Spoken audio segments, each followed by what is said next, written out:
Hello बच्चों। मेरा नाम है मोहित और आपका स्वागत है हमारे यूट्यूब चैनल हिस्ट्री चैंपियन में। तो जैसा कि आप जानते हो, आपका जो पेपर होने वाला है इंडियन पॉलिटिकल सिस्टम, भारतीय राजनीतिक व्यवस्थाएं, उससे संबंधित जितने भी महत्वपूर्ण प्रश्न होने वाले हैं सारे के सारे मैं आपको करवाने वाला हूँ। आपका जो अगला प्रश्न है, भारत सरकार अधिनियम 1935 की प्रमुख प्रावधानों की व्याख्या कीजिए। उसके बारे में अपन विस्तार से पढ़ेंगे कि भारत सरकार अधिनियम 1935 है, जिससे आपके सामने लगभग संविधान को लिया गया है। जो आगे संविधान का निर्माण हुआ उसमें भी भारत सरकार अधिनियम 1935 के बहुत से अंश देखने को मिलते हैं। तो इसके बारे में अपन विस्तार से पढ़ेंगे, लेकिन इससे पहले आपको अन्य वीडियो देखना चाहते हो इसी टॉपिक पे, इसी जो आपका ये पेपर होने वाला है, तो प्ले लिस्ट का लिंक दे रहा हूँ डिस्क्रिप्शन पे, वहां पर वीडियो डाल दिए, जाकर देख सकते हो। चैनल को सब्सक्राइब कर सकते हो और अपने दोस्तों को जरूर से शेयर कर देना। साथ के साथ जो जैसे आप लाइक करोगे, नीचे आई वाला बटन दिखाई दे रहा है, उसको जरूर से दबा देना और बच्चों तक ज्यादा से ज्यादा शेयर होता है। साथ के साथ जो ये पीडीएफ पढ़ा रहा हूँ टेलीग्राम चैनल पे मिल जाएगी। टेलीग्राम चैनल का लिंक डिस्क्रिप्शन में, टेलीग्राम चैनल को जरूर से ज्वाइन कर लेना।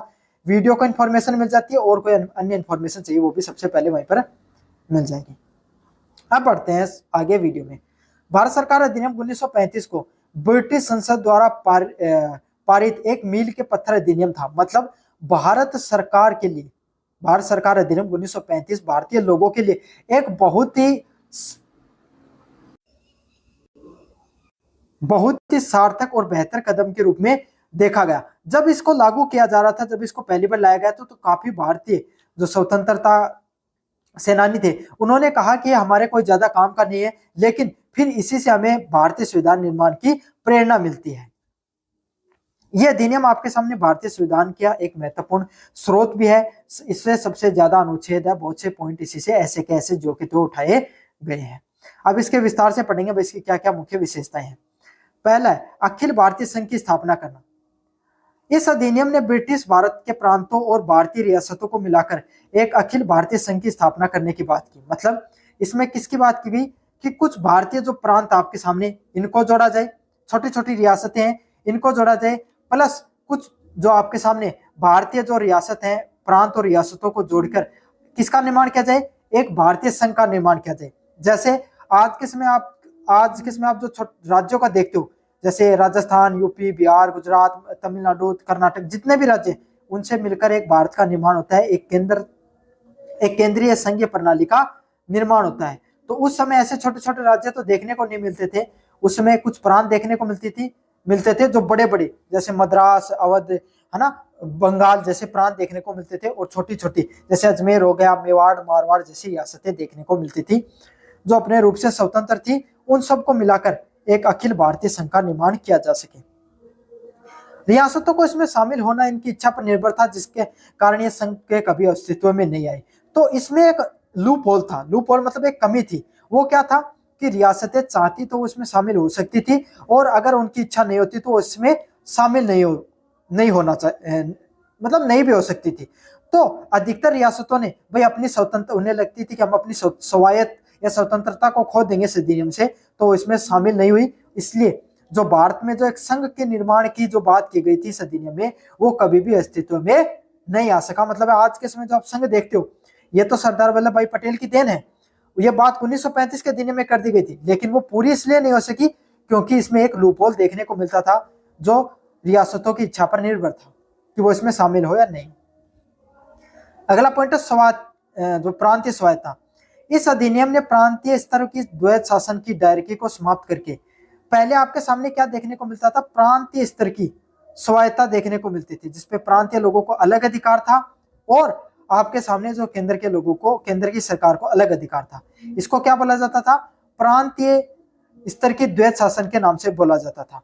प्रोविजनल डायरेक्टरी के नाम से जिसको जाना जाता था, उसको पूर्ण रूप से खत्म कर दिया गया। कंपटीशन की दृष्टि से प्रश्न जो कि तो उठता है, और आपको भी जब पेपर में लिखो कॉलेज में, तब भी आपको ये पॉइंट लिखना है।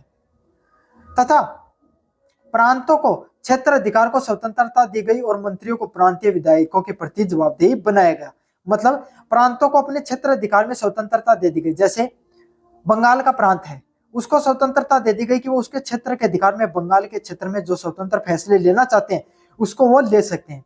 तथा जो जनता के द्वारा जिन मंत्रियों को या जिन विधायकों को चुना जाता था, वो उसके प्रति जवाबदेही रहे।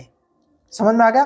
और प्रांतों को एक उत्तरदायित्व सरकार की नींव रखी गई, जिससे क्या आज के समय आप जो राज्य सरकारों में जो सरकार देखते हो ना, वो इसी अधिनियम की देन है, जिसमें प्रांतों की एक उत्तरदायी सरकार की निर्माण की बात की गई थी।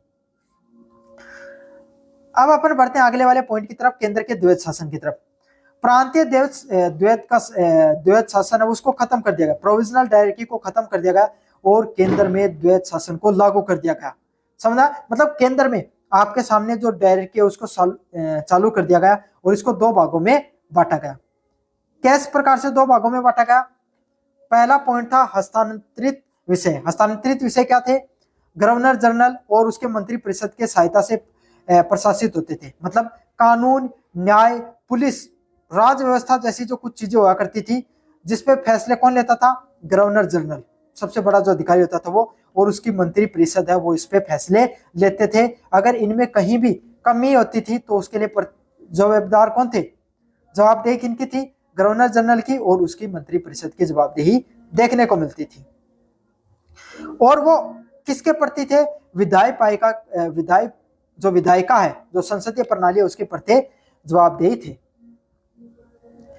अगले मुद्दे थे आपके सामने आरक्षित मुद्दे। गवर्नर जनरल और उसकी कार्यकारिणी परिषद द्वारा पारित होते थे, जो विधायिका के प्रति जवाबदेही नहीं थे। मतलब जो आपके सामने जो आरक्षित मुद्दे होते थे, जिसमें पुलिस है, रक्षा है, न्याय है, ये कुछ ऐसे विदेशी मामले हुआ करते थे, जैसे कि पुलिस है उसको कहां पर अपना किस प्रकार से प्रणाली रूप चलाने है, कहां पे शासन प्रशासन को लागू करने हैं, वो कैसे मुद्दे हुआ करते थे जिन पे गवर्नर जनरल व उसकी कार्यकारिणी परिषद फैसले लेती थी। जैसे कि समझो जयपुर में ना, उस समय जयपुर में दंगे चल रहे हैं, तो गवर्नर जनरल ने ऑर्डर दे दिया कि उनको कैसे भी करो, कंट्रोल करो, तो उसको जो गवर्नर जनरल ने जो ऑर्डर दिया उसको विधायक पालिका में बताने की जरूरत नहीं हुआ करती थी। अब हस्तांतरित मुद्दों की बात करूं, जहां पर जैसे शिक्षा का मुद्दा है, शिक्षा को लागू करनी है ना, शिक्षा व स्वास्थ्य का मुद्दा मान लीजिए, तो इस पे अगर कोई नियम बनाया गया तो उसमें आपके सामने गवर्नर जनरल जो आपके सामने नीति का निर्माण किया था, उसको विधायक पालिका संसद में आना पड़ता उनको और बताना पड़ता कि इस नीति में, इस नियम में ये चीजें हैं। आगे आपको विस्तार से चीजें समझ में।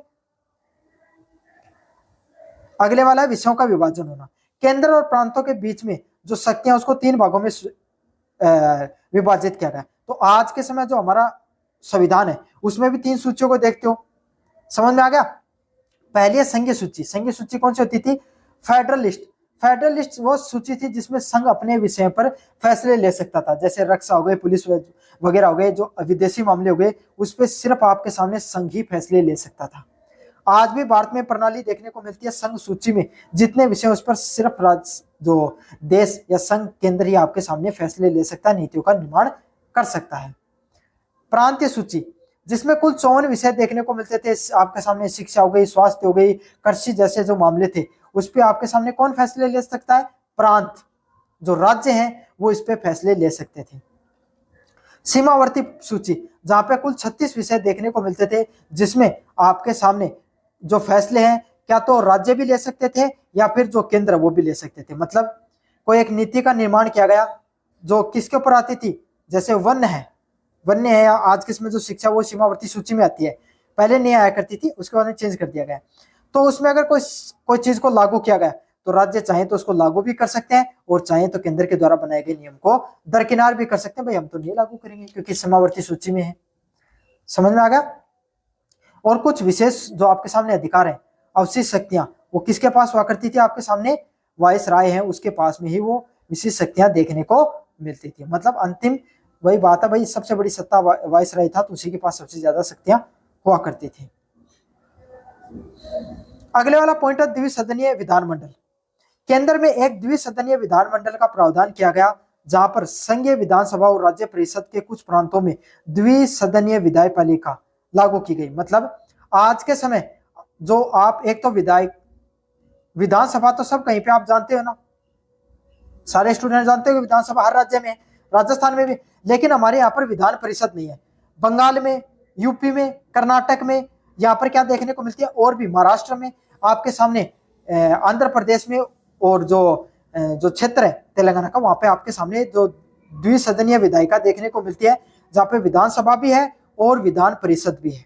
समझ आ गया। जैसे केंद्र में लोकसभा और राज्यसभा ना, ऐसे लोकसभा के इक्विवेलेंट होती है राज्य में विधानसभा और राज्यसभा की इक्वल होती है विधान परिषद। समझ में आ गया। तो इसका निर्माण किया गया केंद्र जो प्रांतों में। तो आज आपके सामने जो शासन प्रणालियां देखने को मिलती है उसमें से काफी हद तक जो भारत सरकार अधिनियम 1935 से ली गई हैं चीजें। उच्चायुक्त का कार्यालय, लंदन में भारत के एक उच्चायुक्त का जो उच्चायुक्त है उसका कार्यालय स्थापित किया गया, जिसे भारत के सचिव के कुछ कार्य सौंपे गए। तो जो लंदन जो आपके सामने ब्रिटिश है, अंग्रेजों के द्वारा क्या किया गया, एक जो उच्चायुक्त है, जो एम्बेसडर आप जिसको बोलते हो, उसका कार्यालय उस तरीके से स्थापित किया गया जिसे भारत सरकार भारत सचिव हुआ करता था। जो वाइस राय है वो उसके नीचे काम करता था, वो उसके भारत सचिव है, उसको भारत की रिपोर्ट देता था कौन, वाइस राय, और वो संसद को बताता था। उसका कार्यभार कम करने के लिए एक उच्चायुक्त की क्या की गई, आपके सामने कार्यालय को स्थापित किया गया। अगले वाले पॉइंट की बात करें आपके सामने, संघीय जो न्यायालय की स्थापना करना। एक संघीय न्यायालय फेडरल कोर्ट की स्थापना की गई जो प्रांतीय व संघीय इकाइयों के बीच में विवादों का निपटारा करते थे। जो संघीय न्यायालय क्या हुआ करता था, फेडरल कोर्ट अपन जिसको बोलते हैं, फेडरल कोर्ट आपके सामने क्या हुआ करता था, एक प्रकार का जो आपके सामने कोर्ट को निर्माण किया गया जो आज के समय सुप्रीम कोर्ट के इक्विवेलेंट है। किसके, जो आपके सामने सुप्रीम कोर्ट है उसके बराबरी का एक कोर्ट था संघीय न्यायालय, जो आपके सामने प्रांत, राज्य और जो संघ के बीच में जो विवाद होते थे उसको निपटारा करने का कार्य करते था। समझ में आ गया। जो आज सुप्रीम कोर्ट राज्य और अगर संघ के बीच में, केंद्र के बीच में लड़ाई हो जाती है तो उसको कौन निपटारा करता है, जो आपके सामने सुप्रीम कोर्ट करता है। वही चीज यहाँ पर भी देखने को मिली। संघीय न्यायालय की स्थापना की गई जो राज्य और केंद्र के बीच में किसी भी प्रकार की क्या हुआ करती थी, लड़ाइयां होती थी या विवाद होते थे, उसको निपटारा करने का कार्य करता था और उसको 1937 में स्थापित किया गया। अगले वाला पॉइंट है भारत परिषद का अंत। भारत सचिव की सहायता करने वाली भारतीय परिषद की समाप्त कर दिया गया। तो यह सबसे ज्यादा महत्वपूर्ण पॉइंट था। जो भारत सचिव की मदद करने के लिए एक परिषद खोली गई थी, भारतीय परिषद, काउंसिल ऑफ इंडिया, उसको पूर्ण रूप से क्या कर दिया गया, खत्म कर दिया गया, समाप्त कर दिया गया। अगले वाला पॉइंट है मताधिकार का जो विस्तार। वयस्क मताधिकार का विस्तार किया गया। मतलब आपके सामने पहले सिर्फ मुस्लिमों को जो मत देने का अधिकार दिया गया, शिक्षित लोगों को, कुलीन वर्ग को, प्रांत के या समय कुछ लोगों को ही क्या किया गया था, आपके सामने मत देने का अधिकार दिया गया था अंग्रेजों के द्वारा। लेकिन अब उसको बढ़ाकर कितना कर दिया गया, उसमें थोड़ा विस्तार किया गया और लगभग 10% जनसंख्या है उसको मतदान देने का अधिकार दिया गया। मतलब और जनसंख्या का विस्तार किया गया, ज्यादा से ज्यादा लोग क्या कर सके, मत दे सके। अगला पॉइंट है, यह अधिनियम भारतीय संविधान के लिए एक महत्वपूर्ण आधार बना था। यह प्रश्न भी बहुत ज्यादा महत्वपूर्ण है, ये बता रहा हूं आपके सामने। भारतीय संविधान के सबसे महत्वपूर्ण आधारों में से एक था। विशेषकर इसके संघीय प्रावधान, प्रांतीय स्वायत्तता व शक्तियों का विभाजन और आपातकालीन प्रावधानों का अधिकांश भाग भारतीय संविधान से ग्रहण किया गया। मतलब इस संविधान में आपके सामने जो आपातकाल से संबंधित जो नियम है वो भारतीय संविधान से ग्रहण किए गए और भारतीय पूर्ण स्वराज की मांग को पूरा तो नहीं कर सका, लेकिन ब्रिटिश सत्ता की सर्वोच्च बनी रही और इसे प्राप्त जो स्वायत्तता है उसके उत्तरदायित्व का संविधान था। इसमें देखो क्या खास बात है, इसमें जो संघीय प्रावधान है उसमें थोड़ा सुधार देखने को मिला, शक्तियों का विभाजन देखने को मिला, आपातकालीन जो प्रावधान था उसको भारत में लाया गया।